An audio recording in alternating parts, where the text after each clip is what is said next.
একজন মুসলমানের কাছে মক্কা এবং মদিনার পরে তৃতীয় সবচেয়ে গুরুত্বপূর্ণ এবং পবিত্রতম ভূখণ্ড হলো সিরিয়া। কারণ রাসূল করিম সাল্লাল্লাহু আলাইহি সাল্লামের বহু তাৎপর্যপূর্ণ ভবিষ্যৎবাণী রয়েছে সিরিয়াকে কেন্দ্র করে।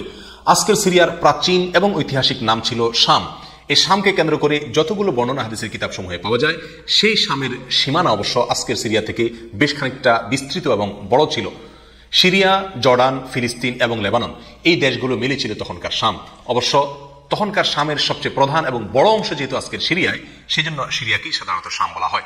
শাম বা সিরিয়ার প্রধান এবং অন্যতম বৈশিষ্ট্য হলো যুগে যুগে আল্লাহ সুবহানাহু ওয়া তাআলার পক্ষ থেকে বিভিন্ন নবী রাসূল যে সারা পৃথিবীতে এসেছেন, তাদের সবচেয়ে বড় অংশ এবং সবচেয়ে বেশি সংখ্যক নবী রাসূল এসেছেন এই শাম বা সিরিয়া।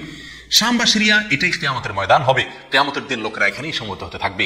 এর বাইরেও শাম বা সিরিয়া প্রসঙ্গে রাসূল করিম সাল্লাল্লাহু আলাইহি ওয়াসাল্লামের আরো অনেক গুরুত্বপূর্ণ মন্তব্য এবং বক্তব্য রয়েছে। সামান্য কয়েকটি বক্তব্য আজ আপনাদের সম্মুখে আমরা পেশ করতে চাই। তার মধ্যে এক নম্বর হলো সহিহ বুখারীতে বর্ণিত হয়েছে, নবী আলাইহিস সালাম বলেছেন, লা তাযালু তায়ফাতুম মিন উম্মতি মানসুরিন লা ইয়াদুররুহুম মান খাযালাহুম হাত্তা তাকুমাস সাআহ।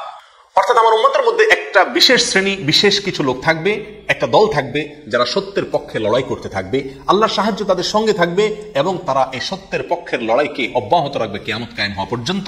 তাদেরকে যারা পর্যদস্ত করতে চায়, অপমান করতে চায়, ক্ষতি করতে চায়, তাদের কেউই তাদের কোনো ক্ষতি করতে পারবে না। এই হাদিসে নবী আলাইহিস সালাম যে দলটির কথা বলেছেন, যারা সাহায্য প্রাপ্ত হবেন আল্লাহর পক্ষ থেকে এবং যারা অটল অবিচল থাকবেন সত্যের উপরে কিয়ামত পর্যন্ত, যাদেরকে কেউ অপদস্থ করতে পারবে না, সেই দলটি কারা এবং তাদের অবস্থান কোথায় হবে, এই প্রসঙ্গে সহিহ বুখারীতে নবী আলাইহিস সালামের একাধিক সাহাবায়ে কেরামের মন্তব্য রয়েছে, যারা বলেছেন যে এখানে যে দলটির কথা বলা হয়েছে তারা হলেন সিরিয়ায় অবস্থানকারী হবেন এবং এটা হবে কিয়ামতের ঠিক আগ মুহূর্তে। তাবরানীর এক বর্ণনা নবী আলাইহিস সালাম নিজেও বলেছেন আল্লাহর সাহায্যপ্রাপ্ত সেই দলটি থাকবে সিরিয়ায় বা শামে। সিরিয়া প্রসঙ্গে দ্বিতীয় হাদিসটি বর্ণিত হয়েছে সহিহ বুখারীতে। বিখ্যাত সাহাবী আব্দুল্লাহ ইবনে ওমর রাদিয়াল্লাহু তাআলা আনহু বলেছেন, রাসূল করিম সাল্লাল্লাহু আলাইহি ওয়াসাল্লাম ইরশাদ করেছেন, আল্লাহুম্মা বারিক লানা ফি শামিনা ওয়া ফি ইয়ামানিনা, অর্থাৎ আল্লাহ আমাদের সিরিয়ায়, আমাদের ইয়ামানে আপনি বরকত দান করুন।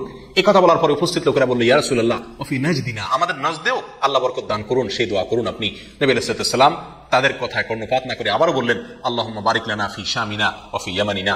লোকেরা আবারও বললেন, ওয়া ফি নাজদিনা, আমাদের নাজদেও। নবী আলাইহিস সালাম তখনও একই কথার পুনরাবৃত্তি করলেন এবং পরিশেষে বললেন, নাজদ সেই জায়গায় তো ফিতনা ফাসাদ হবে, সেখানে তো হত্যা মারামারি খুনাখুনি হবে, সেখানে তো ভূমিকম্প দেখা দিবে এবং সেখান থেকে তো শয়তানের শিং উত্থিত হবে, সেখান থেকে তো শয়তানের শিংয়ের আবির্ভাব ঘটবে, বের হবে। এখানে নাজদ বলতে কোন এলাকাকে বোঝানো হয়েছে, এই প্রসঙ্গে মুহাদ্দিসিন ইকরামের বেশিরভাগের মন্তব্য হলো নাজদ বলতে ইরাককে বোঝানো হয়েছে। নাজদ বলা হয় উঁচু অঞ্চলকে, আরবের বিভিন্ন অঞ্চলকে নাজদ বলা হয়। হেজাজ এটাকেও নাজদ বলা হয়, যেটা সৌদি আরবের ভিতরে, আর ইরাককেও নাজদ বলা হয়। সহিহ বুখারীর বিশ্ববিখ্যাত ব্যাখ্যাতা আল্লামা কিরমানী রাহমাহুল্লাহ এবং আল্লামা খাত্তাবী রাহমাহুল্লাহ এবং আল্লামা ইবনে আব্দুল বার রাহমাহুল্লাহ সহ অনেক বড় বড় মুহাদ্দিসিন ইকরাম এবং হাদিসবিদগণ মন্তব্য করেছেন যে হাদিসের শেষ অংশে নবী আলাইহিস সালাম যে নাজদ প্রসঙ্গে মন্তব্য করেছেন, সেখানে নাজদ বলতে ইরাককে বোঝানো হয়েছে। হাদিসের সবচেয়ে বড় সমাহার কানজুল আমালে আবু নাঈমে বর্ণিত নবী আলাইহিস সালামের এক হাদিসে পরিষ্কারভাবে নবী আলাইহিস সালাম নিজেই বলে দিয়েছেন এখানে নাজদ বলতে ইরাককে বোঝানো হয়েছে। যাই হোক, এই হাদিস থেকে আমরা বুঝতে পারলাম বরকত নবী আলাইহিস সালাম চেয়েছেন আল্লাহর কাছ থেকে এই শাম বা সিরিয়ার জন্য। তাহলে এই শাম বা সিরিয়া এটা গুরুত্বপূর্ণ একটি জায়গা এবং নবী সাল্লাল্লাহু আলাইহি ওয়াসাল্লামের কাছে খুবই প্রিয়, আল্লাহর কাছে খুবই তাৎপর্যপূর্ণ একটি ভূখণ্ড। তৃতীয়ত যে হাদিসটি আমরা এই প্রসঙ্গে পেশ করতে চাই, সেটি বর্ণিত হয়েছে সুনানে আবু দাউদে এবং মুসনাদে আহমদে।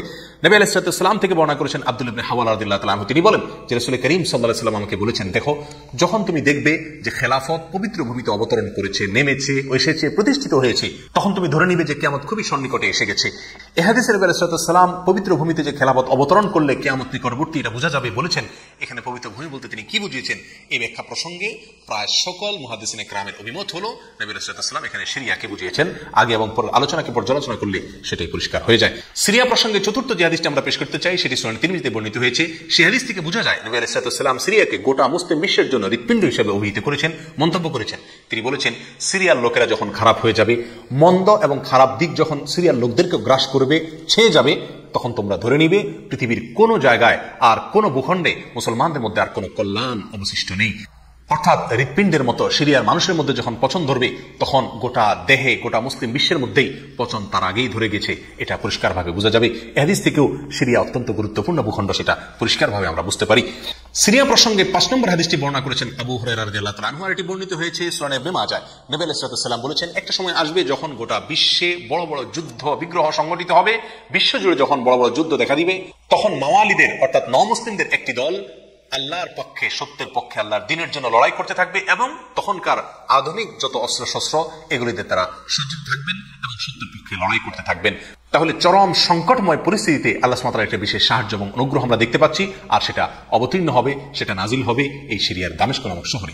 নাম্বার 6, সিরিয়া প্রসঙ্গে নবী আলাইহিস সালামের আরেকটি তাৎপর্যপূর্ণ ভবিষ্যদ্বাণী রয়েছে, যেটি বর্ণিত হয়েছে সহিহ মুসলিমে। বর্ণনা করেছেন সাহাবী নাওয়াস ইবনে সামআন রাদিয়াল্লাহু তাআলা আনহু। তিনি বলেছেন নবী আলাইহিস সালাম একবার দাজ্জাল প্রসঙ্গে দীর্ঘ এবং বিশদ আলোচনা করলেন। একটা পর্যায়ে এসে তিনি বললেন, কিয়ামতের পূর্বে আল্লাহর নবী ঈসা আলাইহিস সালাম যে আসমান থেকে অবতরণ করবেন পৃথিবীতে, তিনি অবতরণ করবেন মূলত সিরিয়ার দামেস্ক নামক শহরের, বর্তমান যে রাজধানী সেই দামেস্ক শহরের পূর্ব অঞ্চলের একটি উঁচু এবং সাদা মিনারায় তিনি অবতরণ করে দুনিয়াতে আসবেন। এসে সারা পৃথিবী জুড়ে তাণ্ডব চালানো দাজ্জালের বিরুদ্ধে তিনি লড়াই করবেন এবং সিরিয়ার এই লুদ নামক জায়গায় তিনি দাজ্জালকে হত্যা করবেন। একজন মুসলমানের কাছে যে সিরিয়ার ভূখণ্ডটি অত্যন্ত তাৎপর্যপূর্ণ তা পরিষ্কারভাবে হাদিসের মাধ্যমে ফুটে ওঠে। নাম্বার 7, তিরমিজি বর্ণিত হাদিসে আরসেল নবী আলাইহিস সালাম ইরশাদ করেছেন, কিয়ামতের পূর্বে ইয়েমেনের হাজরামাউত নামক শহরে সেখানে আগ্নোৎপাত দেখা দিবে, আগ্নেয়গিরি দেখা দিবে এবং সে আগুন মানুষকে ধাওয়া করতে থাকবে। সেই পরিস্থিতি আসলে কিয়ামতের ঠিক পূর্ব মুহূর্তে আমরা কি করব, এই প্রসঙ্গে সাহাবায়ে কেরাম নবী আলাইহিস সালামের কাছে দিক নির্দেশনা চাইলে তিনি বললেন, আলাইকুম বিশাম, তোমরা শাম বা সিরিয়া গিয়ে আশ্রয় নিবে। অন্য এক হাদিসে আরসেল নবী আলাইহিস সালাম বলেছেন, একটা সময় আসবে যখন 3টে জায়গায় একসঙ্গে যুদ্ধ চলবে, সিরিয়ায় এবং ইয়েমেনে এবং ইরাকে। একজন সাহাবী প্রশ্ন করলেন, ইয়া রাসূলুল্লাহ, আমাকে ওই সময় আপনি কোন পক্ষের হয়ে লড়াই করার জন্য নির্দেশ করবেন? নবী আলাইহিস সালাম বলেছেন, তুমি শামের হয়ে অর্থাৎ সিরিয়ার হয়ে তুমি লড়াই করবে, আর যদি সিরিয়া হয়ে লড়াই করার সামর্থ্য তোমার না থাকে তাহলে ইয়ামানের পক্ষ তুমি অবলম্বন করবে। এই হাদিস একেবারে পরিষ্কারভাবে সিরিয়ার গুরুত্ব এবং তাৎপর্য আমাদের কাছে ফুটিয়ে তুলছে।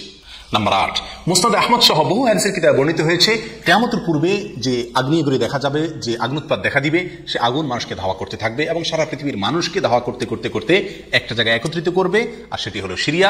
নবী আলাইহিস সালামের ভাষায় আরদুল মাহশারি ওয়াল মানশার, অর্থাৎ সিরিয়াই হবে কিয়ামতের ময়দান। কিয়ামতের সময় সারা পৃথিবী থেকে মানুষ সমবেত হয়ে এই সিরিয়াতেই একত্রিত হতে থাকবে। নাম্বার 9, নবী আলাইহিস সালাম আরেক হাদিসে বলেছেন, মালায়েকাতুল্লাহি বাসিদু আজনিহাতাহুম আলা শাম, আল্লাহর ফেরেশতাগণ সিরিয়ার উপরে তাদের ডানাকে ছেয়ে আছেন অথবা ছেয়ে থাকবেন। এই হাদিস থেকেও শাম বা সিরিয়ার গুরুত্ব করে পরিষ্কারভাবে ফুটে ওঠে। নাম্বার 10, এখানে যে আসছেন নবী আলাইহিস সালাম তার এক স্বপ্নের বিবরণ দিতে গিয়ে বলছেন যে, আমি একবার শুয়েছিলাম, দেখলাম আমার মাথার নিচ থেকে আল্লাহর কিতাবকে ছিনিয়ে নিয়ে যাওয়া হলো এবং সেটাকে যখন নিয়ে যাওয়া হচ্ছে আমি তাকিয়ে থাকলাম কোথায় নিয়ে যাওয়া হচ্ছে। দেখলাম যে একটা আলোক রশ্মি চলে যাচ্ছে এবং যেতে যেতে সিরিয়ার ভূমি পর্যন্ত সেটা চলে গেল এবং সেখানে গিয়ে অবতরণ করলো। এরপর নবী আলাইহিস সালাম বললেন, আলা ইন্নাল ঈমানা ইযা ওয়াকাআতিল ফিতানু বিশাম, অর্থাৎ যখন সারা পৃথিবীতে ফিতনা ফাসাদ ছেয়ে যাবে তখন ঈমানের ঠিকানা হবে সিরিয়ায়, আর ঈমানদারদের আশ্রয়স্থল হবে, শেষ ভরসা হবে সিরিয়া। সম্মানিত ভাই বন্ধুগণ, এই হাদিসগুলো থেকে পরিষ্কারভাবে ফুটে উঠলো যে মক্কা মদিনার চাইতেও ঘটনা বহুল হবে কিয়ামতের পূর্ব মুহূর্তে শাম বা সিরিয়া নামক ভূখণ্ড।